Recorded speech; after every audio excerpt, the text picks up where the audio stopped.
now that I'm into this thing, that thing that's green, blue, whatever you want to call it, that's some type of a corrosion. That's what's have the needle not being able to freely go up and down as the float move. There it is. Picture's not all that good, but you can see that needle in the back is coming up when the float goes up. That's the needle that controls the flow of the fuel coming into the carb.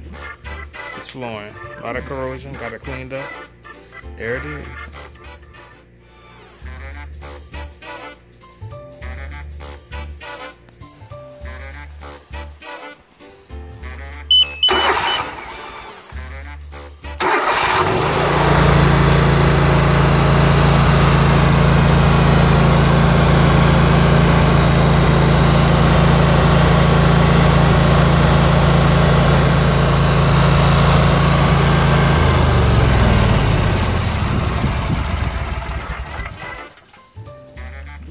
That was the problem. The float where the needle sits at that controls the fuel from coming in. It was corroded with, I guess, dried up ethanol stuff. It was just corroded, and it kept the needle in an up position, which allowed the fuel to flow in continuously. The float was stuck, the needle was stuck. Once I cleaned that up, I kind of knew that was it. No need to hope that was it, but there's no fuel coming out of here no more. It cranks right up, idles smoothly, so this thing is pretty good. So I'm assuming whoever put this thing down, for whatever reason, it was put down running. It didn't take much, but a little elbow grease and I got it done. So next thing is I ordered the belts. This should be in tomorrow, which is Saturday or Monday. This looked kind of rusted out, but pulleys are good. This is the tension pulley here, so it all looks pretty good, but we'll find out once we get it cranked and these belts rolling. There's a pulley down the floor. I ordered that too, so I'm end up changing that belt and that pulley, which easiest way to do it is to pull the motor up and take care of it.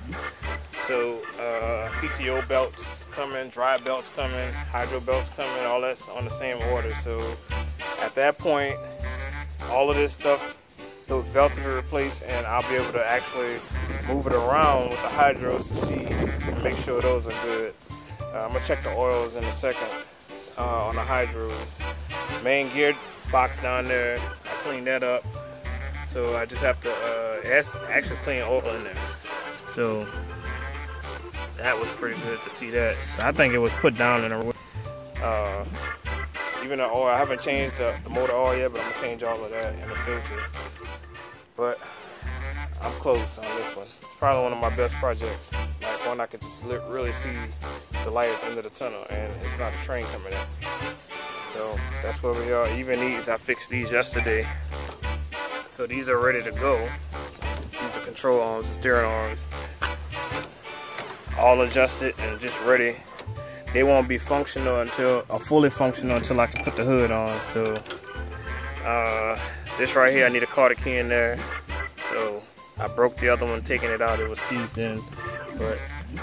And my next main thing is dealing with this drive shaft. So not sure if I'm gonna let that be a shop thing or what. But I can't get that deck shaft. This goes to the deck right here, and I can't get it out of there. So, but if I get the drive shaft off the mower, then I probably can do a little getting it out of there. So that's the next main thing besides the belts. Then from there, this thing is pretty much done. As far as the mower itself, I need to order the hood. And there's my list. I just added 2 more things. Replaced the belts, I ordered those already. And replaced the hopper screen. I did that a few minutes ago. I got the screen off the parts machine in the back. So I decided to start looking at my numbers. Paid $300 for the machine, the tank, and a couple other things. I ordered with the tank $205. The belts were $17, $16.50, $39.50. Pulley was $23. Tires was $106. There's a breather that goes on there that I ordered, $13.98. A carb rebuild kit, that was $17. The tire insulation was $30. I'm at $494 right now with just parts. The hood by itself is $400, so gonna put me at $894. I wanted to be at $1,000 on parts. I'm only like $106 off, but I know I'm gonna go over that by a little bit because I see some other things I may need to get. So $894 on parts, and I think this machine, this MT model, I'm thinking the hours on this about 800 hours, because that's what flash up when I actually start the engine up and I look at the hour meter. So right around that, and the compression in the where the engine sounds like it's pretty good, but I won't know for sure until I actually engage the blades on it and put it under a load, see what it can handle.